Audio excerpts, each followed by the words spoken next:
कहते हैं सोमवार के दिन की अष्टमी पढ़ने पर, कौन से दिन? सोमवार के दिन कौन सी तिथि?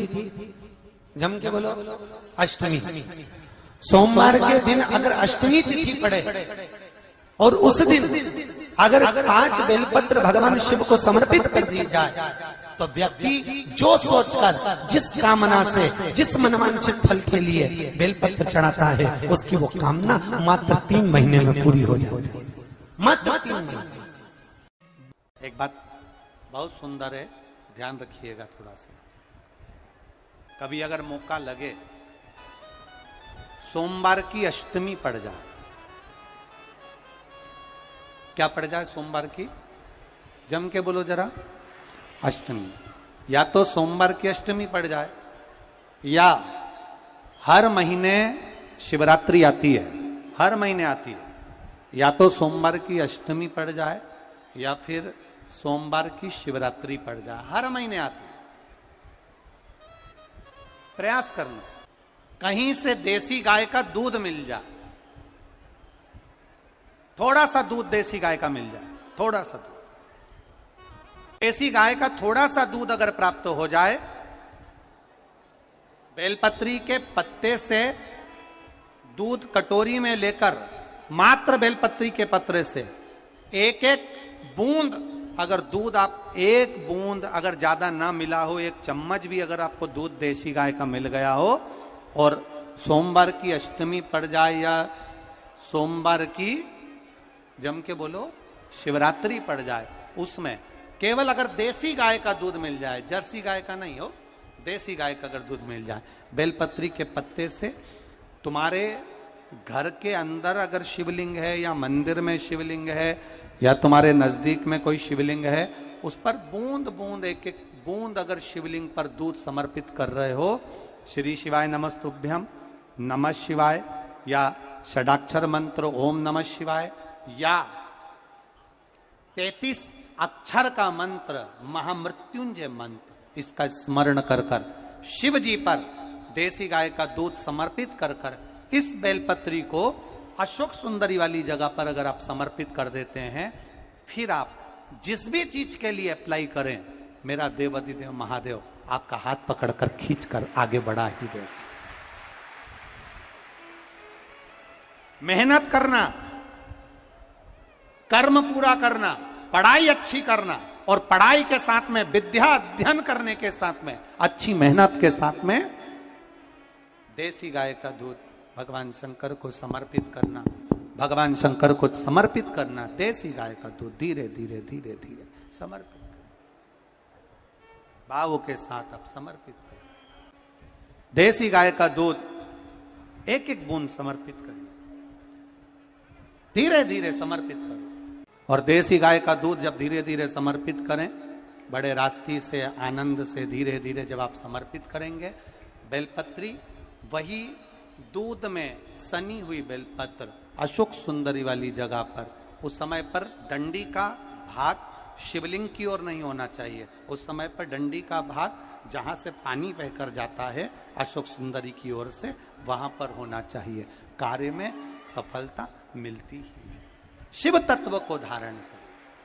सोमवार की अष्टमी का मतलब आपको इंदौर की कथा में बताया था, जिस दिन शंकर और पार्वती के मिलन का दिवस हो, और केवल एक माता पार्वती के अकेले मिलन का नहीं, 64 योगनिया तक भगवान शंकर से मिलने के लिए आती है। पीला चंदन लगा लेना। कितना लगाना है? बीच वाला जो पत्ता है उस पर पीला चंदन। जब आपको लगे कि मेरा जीवन बहुत कष्टमय है, अब ये रोग, अब ये कष्ट दूर ही नहीं हो रहा, अब ये आए दिन तकलीफ पर तकलीफ बढ़ती जा रही है, आए दिन रोग, बीमारी, पैसा घर में बच नहीं रहा, बहुत कष्टमय जीवन है, इसमें लगाओ पीला चंदन बेलपत्री की बीज पत्ती पर। महाराज, और बीज पत्ती पर जब चंदन लग जाए, लगने के बाद में ये दोनों पत्ती पर लाल चंदन लगा लीजिए। इन दोनों पत्ती के बीच में जो डंडी का भाग होता है, आपको कहा था, आपको स्मरण में होगा शायद, हमने जब बेलपत्री की महत्वता बताई थी तो उस बेलपत्री की महत्वता में कहा था ब्रह्मा विष्णु महेश ये 3 हैं, बोला था। बीच में ये बड़ी पत्ती से लेकर जो 2 पत्तियां होती हैं, इनके बीच में जो जगह बचती है, इसमें मां पार्वती के 64 योगनियां, मां पार्वती अपनी पूर्ण सिद्धि के साथ में जितनी भी देवी के स्वरूप हैं, वो माता 64 योगनियां देवी के स्वरूप में यहां पर विराजमान होती हैं। 2 पत्ती के नीचे से जो डंडी होती है नीचे तक, ये पूरी डंडी में 33 कोटि देवी देवताओं विराजमान होते हैं इस पूरी डंडी के अंदर।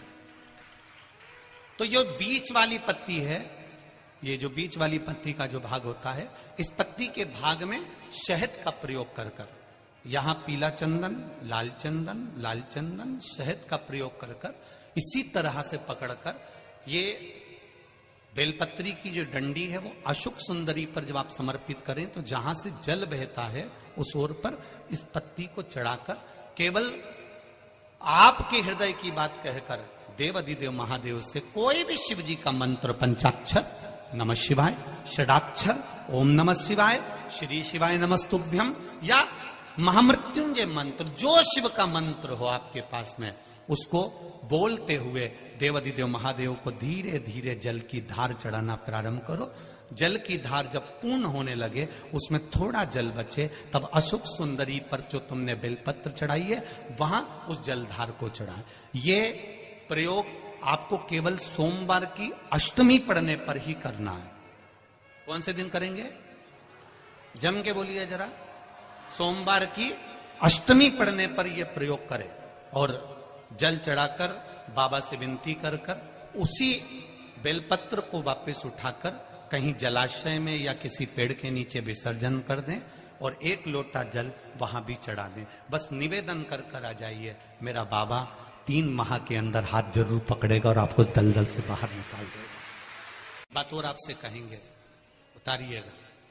जिसके शरीर में सफेद चमड़ी पड़ने लगती है, चर्म रोग हो जाता है, या चेहरे पर आंख के पास में पूरा कालापन आ जाता है, उसको हमेशा याद रखना है, लाल चंदन का लेपन पीपल के पत्ते पर करिए। काय पर करना है?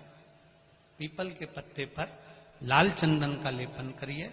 लेपन कर कर सोमवार की अष्टमी के दिन उसको लेपन कर कर वापिस निकाल कर शंकर भगवान पर उसका धीरे धीरे त्रिपुंड बनाकर लेपन करना प्रारंभ करिए। जब आप त्रिपुंड बनाकर लेपन करना प्रारंभ करें, उसके बाद उस चंदन को जो सोमवार की अष्टमी है तब निकाल कर लिया है और निकाल कर लाकर उसको डब्बी में रख लें। उस चंदन का प्रयोग चर्म रोग के स्थान पर थोड़ी थोड़ी मात्रा में करना प्रारंभ करें, पानी के साथ मिलाकर। परंतु उस चंदन को केवल 6 से 7 दिन में प्रयोग करिएगा, ज्यादा नहीं। धीरे धीरे चमड़ी, परंतु उसको सोमवार की अष्टमी के दिन सिद्ध कर कर बनाना है। उसको सोमवार की अष्टमी के दिन चढ़ाना है श्री शिवाय नमस्तुभ्यम या ओम नमः शिवाय या पंचाक्षर मंत्र या महामृत्युंजय मंत्र, जो आपको आता हो, शिव जी का जो नाम आपको याद हो उसको बोलकर चढ़ा। उसको लिया, फिर उसको अपने शरीर पर लगाना प्रारंभ करो। उसका फल आपको 15 दिन के अंदर धीरे धीरे धीरे धीरे प्राप्त होना प्रारंभ।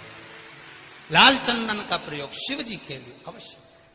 सोमवार के अष्टमी के दिन अशोक सुंदरी वाली जगह, सबको मालूम है ना अशोक सुंदरी की जगह, अशोक सुंदरी वाली जगह पर 7 हल्दी की बिंदी रख दी जाए। लड़का लड़की जिसका विवाह नहीं हुआ उसका हाथ रख दिया जाए और वही हाथ के छापे पीपल के वृक्ष पर 5 लगा दिए जाएं। महाराज 3 महीने में उसका विवाह पक्का हो जाता है। सोमवार की अष्टमी का इतना भाव है, सहज नहीं है। सोमवार की अष्टमी शिव और आद्य शक्ति का मिलन है। सोमवार की अष्टमी भगवान शंकर और पार्वती का मिलन। ऐसी कौन सी कामना है जो शिव पूर्ण नहीं करते? बस आपका विश्वास, आप उस पर भरोसा करना तो पूर्ण करना, पूर्ण भरोसा